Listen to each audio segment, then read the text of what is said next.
Imagine building an entire army of agents from just one prompt. In this video, I'm going to show you exactly how to use the new Claude Opus to instantly generate an entire set of workflows. You'll see firsthand how easy it is to spin up a master orchestrating agent, create specialized subworkflows that report to that agent, and lastly, adding tools dynamically to those sub-agents without you writing a line of code yourself. And here's the craziest part.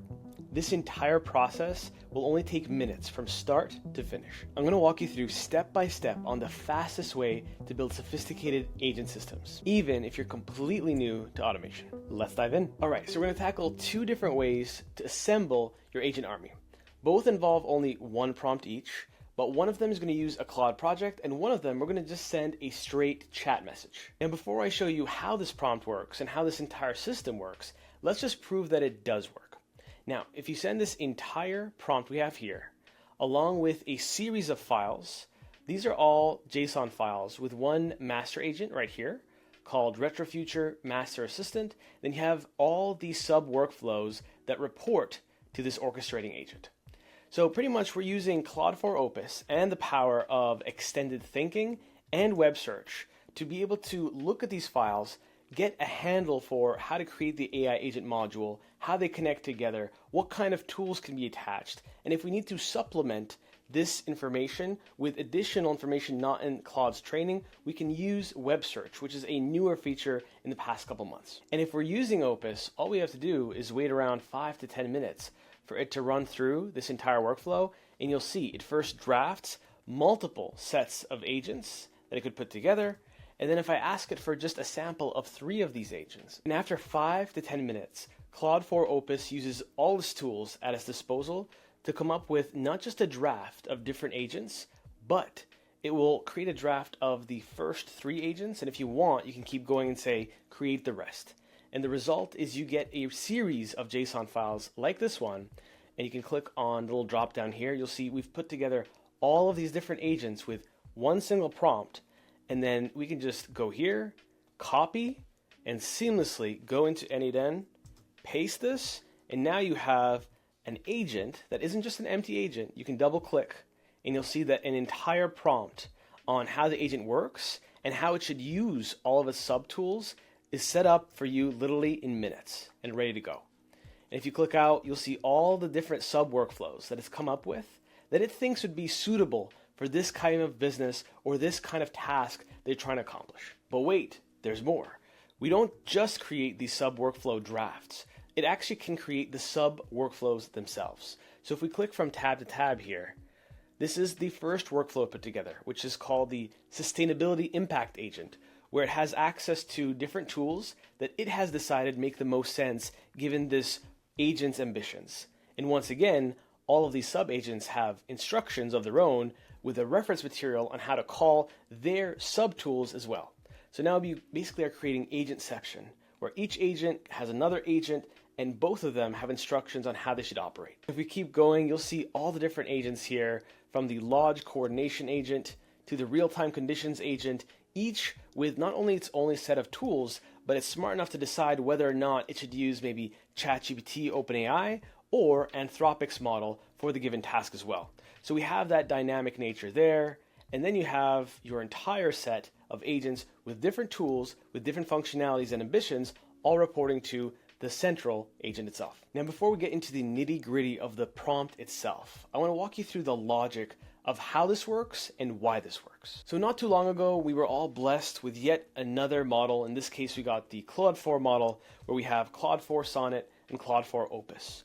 And not only that, when you combine Claude 4 with extended thinking, a feature available to all, as well as web search, something also newly available in the past month or so, it becomes a trifecta, this perfect marriage of intelligence with the ability to search, as well as an extension of reflection over time. If you've watched my past video, you already know that it's possible to create out-of-the-box n8n workflows just using Claude, and previously I had to supplement it with a cheat sheet, a series of nodes for it to understand, but now that we have web search at our disposal and extended thinking together, we can not only use the power of Claude that natively is decent at n8n workflows, but now we can really supercharge it with examples of these agents and just allow it to do a monkey see, monkey do, understand the structure, understand how these tools are attached, and understand the relationship of sub-workflows to different types of agents. Now, the most central concept here is the AI agent module in n8n.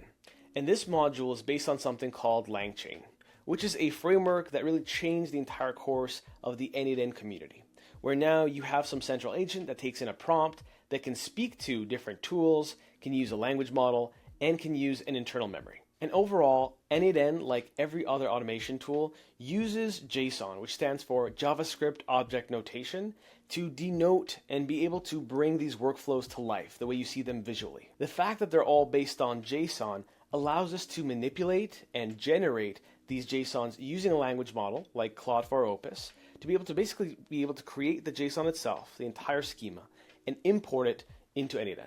But unlike typical workflows that you would have seen my tutorial and probably tons of other tutorials coming out on, this AI agent tool is special, not just in the sense of what it can do, but how it operates. So if we take a look at the tools here, you can't just use any tool from a specific provider.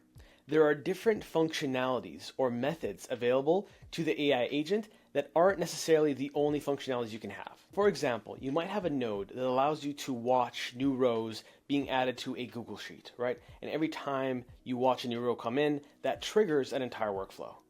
Technically, with an AI agent, that wouldn't really play very well.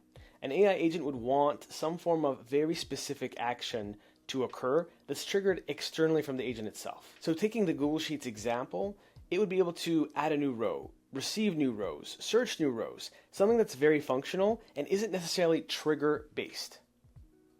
So keeping that in mind, if you were just to ask Claude out of the box, build me an AI agent workflow, you could get some results that are decent, but it will basically struggle with understanding what tools it can use, but most likely it will struggle to delineate between what tools can I use, what are the nodes that I can write JSON for to visualize those tools, and most importantly, what are the different tiers of methods that I can have access to as an AI agent, which is different from a standard workflow you'd put together in n8n. And I'm not spoiling the rest of the video by telling you that the crux of being able to do this entire process relies on the ability to create these tools reliably in the exact way that the AI agent node expects. So the overall goal is that we're able to create a series of JSONs, one that acts as our orchestrator and the others that act as our sub-agents, all of which ideally don't have their own sub-workflows, because then you'll have agents with sub-workflows, and this entire chain can keep going on. Now you can totally do that if you wish, but for simplicity's sake, I ideally want it to just go from orchestrating agent to sub-workflows that all have tools. So that's the general structure that we're going for, at least with our approach. So now that we have that background, we're safe to dive straight into this prompt, and just for the pure comprehension of every part, I will read through it and basically give a voiceover for the parts you should really care about. Okay, so let's give it a read. You are an expert n8n workflow architect and systems designer. Your primary mission is to generate a comprehensive, functional, and importable n8n AI agent system based on the provided business description, strictly emulating the structural patterns, node types, and connection methods. So in this case, I'm just giving it a series of examples here. So especially for the AI agent nodes and their tools via AI_tool. So this here is a part of the underlying JSON that basically denotes to the agent what is attached to that agent. And that's where the attachment of the tools comes into play.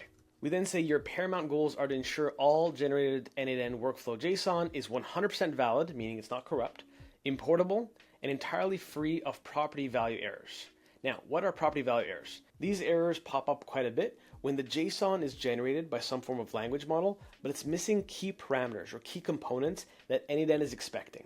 And because it's expecting those and it needs those to be able to visualize it the way you see it on a screen, it's not able to actually import it. So I'm trying to have it reflect using that extended thinking function and make sure that before we import it into n8n, there's a very high likelihood that it's going to actually work. Next, I instructed that there's going to be two distinct stages. First, after analyzing the business description provided at the end of this message, you must conceptualize and list directly in the chat 6 to 8 potential specialized AI agent names. So in this case, I'm saying, I want you to come up with 6 to 8 ideas, brainstorm on the types of agents we want to create. This gives us a baseline to actually work from.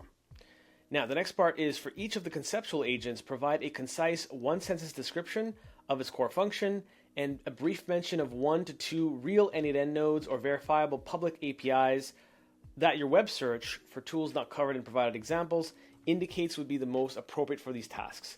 Do not proceed with any unverified or hallucinated tools or APIs. Now, what is this last part about here? Hallucinated tools or APIs. Once in a while, even using Opus, it will create a tool that is a fictional, non-existent API specific to company X. So imagine you said company X has these services, they have this stack. It might accidentally create an HTTP request, which is a request to an API, and call it company.x.api and basically make it out of thin air, which is not what we want. We want our tools to have a high likelihood of being grounded and being actually functional. And from the 6 to 8 ideas we come up with, we actually just want to start with creating 3 of the most impactful of these workflows. Now, there's 2 different reasons why I'm saying 3 here. First of all, if you let it create 6 to 8 workflows in one shot, and you're just on the Claude Pro plan using Claude Opus and Extended Thinking, you might completely use all your credits in one shot. So when I say 3, it just gives you the ability to quickly audit whether or not it's working, whether or not it's adding the tools you'd expect, before you commit and donate all your credits for the next 6 to 7 hours to Anthropic. And the second reason is obviously time, because this will take at least 5 to 10 minutes to put together, and you don't want to wait half an hour all to find out that 7 of your workflows are completely not usable. Now, this second stage is completely optional, and if you want to move ahead and complete the remaining of the initial draft of agents they came up with, then you can just say, cool, you did a great job, let's finish off with the rest of the agents, and then with this instruction, it should know exactly what its next step should be. Now, if we scroll down, I want to focus on this specific instruction here that says these specialized agents should utilize 2 to 3 with an absolute maximum of 5 if genuinely distinct, critical, and verifiable real tools, and must have correctly connected response and try again set nodes wired to the respective AI agent node success and error outputs. Now, what does that mean in plain English? If we pop over to the second tab here, all we're asking is that whatever tools you choose, make sure they're legit tools, they're not made up. And number 2, connect a set response and a try again step for the AI agent. In case something goes wrong, it can try again in case there's some form of temporary error. And with that, if we go back, we just finish off by adding the business description of the underlying business, and this is what makes this so powerful, that you can use this entire prompt and you just change the very bottom. And the reason why I added this business to the very bottom is when it comes to prompt engineering, at least for now, a prompt will typically be paid attention to at the very beginning and the very end of the prompt. So we want to make sure that the business and the underlying mechanisms of that business are really paid attention to by the language model. In this case, I won't read all of this, but pretty much it goes through this fake business that I came up with that has a series of different operations, and we're just trying to find ways to optimize for those operations. Now, where this becomes super exciting is when we add specifications for what kind of tools you're using, and we find a way to create a Claude project to make a much more sophisticated version of this prompt. But just in case you missed something on this prompt, I'll be making this available in the description below, so you can go through it, change it, and do whatever you want to your heart's content to optimize it for your one-shot workflow. Now, for our next 3 samples we're going to take a look at, we're going to analyze 3 completely hypothetical businesses. One is called Flexiflow Studios. That's a TikTok agency. We're going to look at a dessert place called Unicorn Milkshake, and then we're going to look at Chaos Coffee. Each of them uses different tools, but they have some similarities. So Flexiflow uses things like ClickUp, Airtable, and Slack and Google.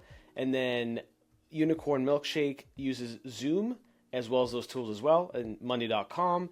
And then Chaos Coffee uses a mixture of what both of these use. Now, this is a purposeful example because of the big trick and the big nugget I'm about to show you next. If we pop into our Claude project, we have quite a few different things going on here.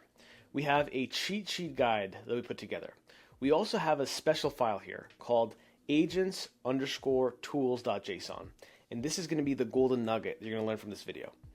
And then we have just another set of workflows that have some form of master orchestrating agent and sub agents. And what I'll do is, along with that prompt I provided you initially, I'll also provide you with a series of files that you can use as well to add to a project or use in a prompt, so you can use this as well without having to build that initial workflow yourself. Now for this prompt, it took so much time that I refuse for it to be copycatted all over YouTube, so this prompt will be available to my early AI adopters community members exclusively in the community.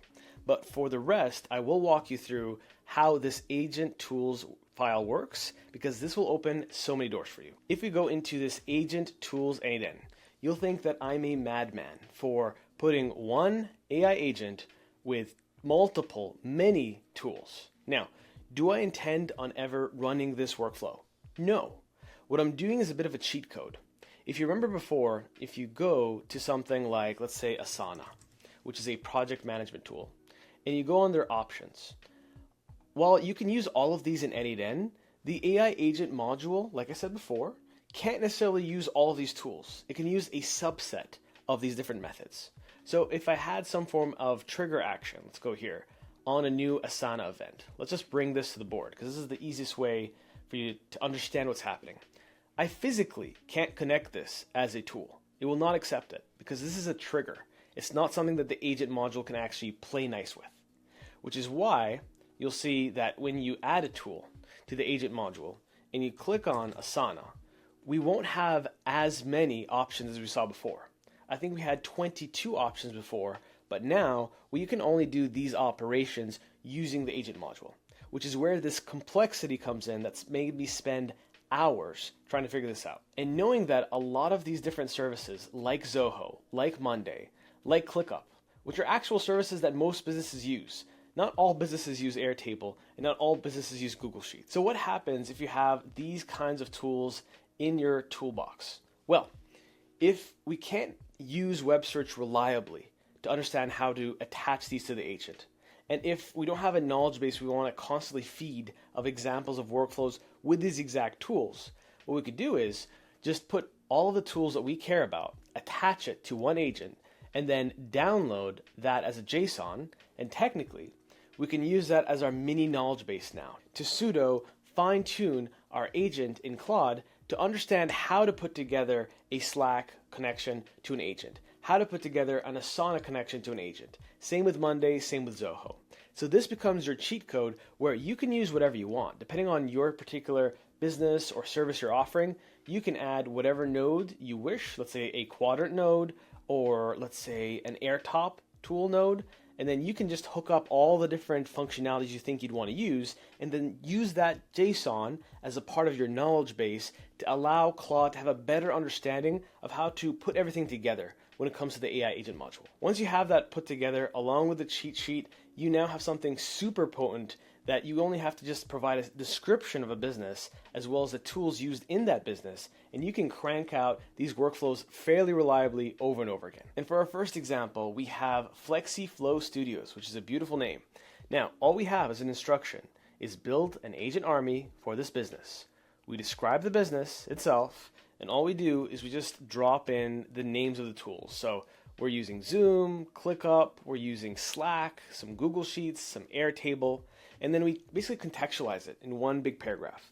And with our supercharged prompt I put together specifically for this Claude project, this just takes this specific snippet and then creates a list of hypothetical agents that it could put together, and then it creates a short list of 3 agents: a client request handler agent, a project setup agent, and a team coordination agent. And then after some contemplation, it puts together the JSON for the master coordinator, the request handler, and the rest. And all you have to do is either download the actual text file, or you can copy it and import it directly into n8n.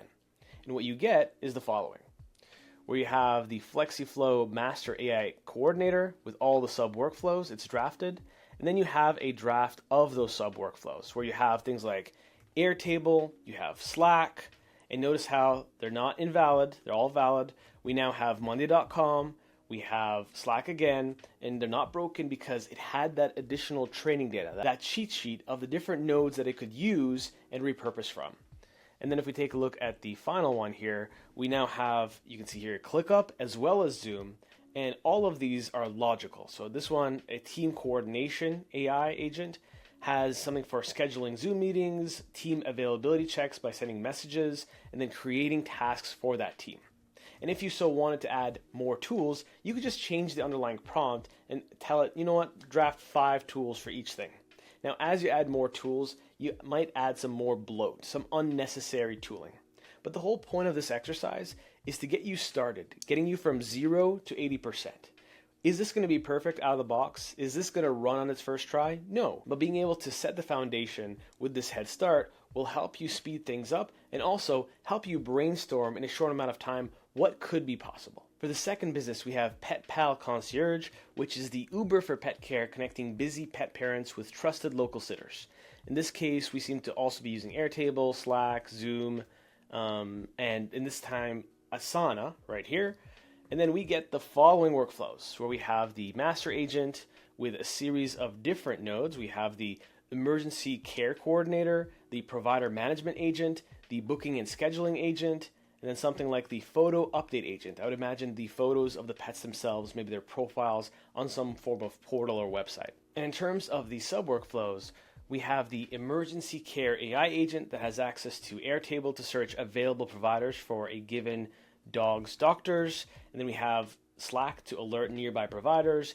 And then for Asana now, we have create urgent task if needed. So it's trying to come up and rationalize through different workflows. And like I said before, each one has a starter prompt that you can use that's already pretty sophisticated out of the box. And all you can do is kind of just fine tune it for your specific use case. We also have a provider management AI agent that uses, in this case, Monday.com, Airtable, and Gmail. And then we have one more, which is the booking scheduling that uses a combination of Google Sheets, Asana, and scheduling a consultation using Zoom. So now that we have all the puzzle pieces set up so you can just pick and choose these different nodes, and we don't have to obsess over the functionality, the fact that these nodes are connecting properly to the agent, it can now also focus on the higher level business decisions on what is practical, what kind of agents make the most sense for this kind of business given the profile. And last but not least, we have Chaos Coffee Co. that runs 15 quirky coffee shops known for their organized chaos. And in this case, we mention, once again, Google Sheets, Airtable, and ClickUp. Obviously, I could have added more. I just wanted to be able to use that one file for all of these use cases, so just bear with me. And in this case, yet again, we're able to crank out this operator agent here that has its set of instructions. And then we have subworkflows like inventory ingredient discovery, a recipe innovation agent, and a quality control agent, as well as a financial analytics agent as well. So it's very dynamic to the specific business we have. And if we pop into the subworkflows, we have an interlocation coordinator AI that has access to track deliveries via Monday.com, send coordination alerts in Slack, and then create a coordination task in ClickUp. We have an inventory discovery agent that also has the ability to, in this case, also update ingredients in the database in Airtable, update inventory board in Monday.com, and yet again, create a task. And last but not least, we have my favorite, which is the recipe innovation agent that has access to schedule tasting sessions with Zoom, document recipes in Google Sheets, and announce any big recipes to the whole crew. I think there's 15 locations in this hypothetical company. So this would be the final result here. And then you have, once again, yet another prompt orchestrating these agents. You can see it's pretty consistent from workflow to workflow. And that's pretty much it. So hopefully you found this as cool as I did building it. And this will be something useful to you to create your own drafts of AI agent networks to get you off the ground and get you from 0 to 80 as quickly as possible. Once again, if you want access to the very first prompt along with a sample agent network that you can use to try to repurpose this, then I'll make that available in the first link in the description below. But if you want access to the supercharged prompt along with the underlying cheat sheet guide for the Claude project, then that will be in my community in the second link in the description below, where you'll have access to more mad scientist experiments than you can imagine and exclusive content that you'll never see on YouTube. Enjoy building, and I'll see you in the next one.